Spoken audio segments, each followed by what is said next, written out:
ମାଲକାନଗିରି ଠାରେ ବିଶ୍ୱ ଏଡ୍ସ ଦିବସ ପାଳନ ହୋଇଯାଇଛି। ଏହି ଅବସରରେ ଜିଲ୍ଲା ମୁଖ୍ୟ ଚିକିତ୍ସାଧିକାରୀ ଡୋଲମଣି ପ୍ରଧାନ ସହିତ ବହୁ ଡାକ୍ତର ଏବଂ ନର୍ସ ଏବଂ ସ୍ୱାସ୍ଥ୍ୟ ବିଭାଗର ଅନେକ କର୍ମଚାରୀ ଉପସ୍ଥିତ ରହିଥିଲେ। କାର୍ଯ୍ୟକ୍ରମରେ 60 ଜଣ ଛାତ୍ରଛାତ୍ରୀ, 17 ଜଣ ଆଶାକର୍ମୀ, 30 ଜଣ ଅର୍ବାନ ଅଙ୍ଗନବାଡି କର୍ମୀ ଉପସ୍ଥିତ ରହିଥିଲେ। ଏଡ୍ସର ସଚେତନତାକୁ ଦୃଷ୍ଟିରେ ରଖି ଏହି ଅବସରରେ ଜିଲ୍ଲା ସଦର ମହକୁମା ସିଡିଏମ୍ଓ ଅଫିସ ପରିସରରୁ ଏକ ଶୋଭାଯାତ୍ରା ବାହାରି ସହର ପରିକ୍ରମା କରି ଜିଲ୍ଲାପାଳଙ୍କ କାର୍ଯ୍ୟାଳୟ ସମ୍ମୁଖରେ ଆସିଥିଲେ। ଏଡ୍ସ ଉପରେ ଏକ ସଚେତନତା କାର୍ଯ୍ୟକ୍ରମ ମଧ୍ୟ ଅନୁଷ୍ଠିତ ହୋଇଯାଇଛି। ସଚେତନତା କରିବା ସହିତ ଏହାର ଲକ୍ଷଣ ଏବଂ ଚିକିତ୍ସା ଉପରେ ଆଲୋଚନା କରିଥିଲେ ଅଭିଜ୍ଞ ଡାକ୍ତରମାନେ। ଏହି ଅବସରରେ ଛାତ୍ରଛାତ୍ରୀମାନଙ୍କ ଭିତରେ ଏକ କ୍ୱିଜ୍ ପ୍ରତିଯୋଗିତା କରାଯାଇଥିଲା। ପ୍ରଥମ, ଦ୍ୱିତୀୟ ଏବଂ ତୃତୀୟ ସ୍ଥାନ ଅଧିକାର କରିଥିବା ଛାତ୍ରଛାତ୍ରୀମାନଙ୍କୁ ପୁରସ୍କୃତ କରାଯାଇଛି।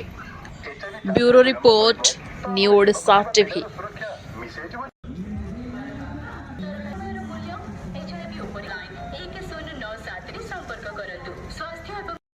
Doctor Dolamani Pradhan CDM PHO Malkangiri.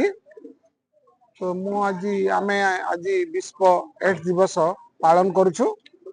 एई अवसर रे हमर मालकानगिरी डिस्ट्रिक्ट हेडक्वार्टर ऑफिस रे हमर समस्त एएनएम ट्रेनिंग पिला जो अछंती डिस्ट्रिक्ट हेडक्वार्टर अंगनवाड़ी वर्कर्स हमर स्टाफ्स एवं डॉक्टर्स हमर डीपीएम स्टाफ समस्ते एई विश्व एड्स दिवस पालन करुछु। एई अवसर रे आमे गोटे एइटू हमर टाउन रे बुलिकी डिस्ट्रिक्ट हेडक्वार्टर बुलिकी टाउन रे बुलिकी आसिलु सब रैली कलु। आ रैली परे सचेतनता पे एटा रैलीटा कराला। आ आमे एबे गोटे तापरे गोटे मीटिंग आयोजन करिवु एवं ए मीटिंग रो उद्देश्य हला आमे एड्स विषय रे जानिबु एवं लोकन को सचेतन करेबु। गां मान करे विभिन्न जगह रे आमे सचेतन एइटा होची हमर लक्ष्य। डॉक्टर दिवाकर माझी एडीपीएचओ टीवी एचआईवी रो नोडाल अफसर। प्रति वर्ष परी वर्ष भी आमे एनएमटीसी छुआ जो हमर डिस्ट्रिक्ट हेडक्वार्टर हॉस्पिटल रे प्लस अंगनवाड़ी दीदी आशा दीदी आमर सीडीओ ऑफिस आउ डीएचएस स्टाफ सब जाई रैली कलु। तानसरा रैली कलु। रैली करबा उद्देश्य है लोकन को सचेतन करू जे सचेतन कलु आउ एड्स विषय रे वार्ता देलु जे एटा लोकन को अवेयरनेस टे करंतु।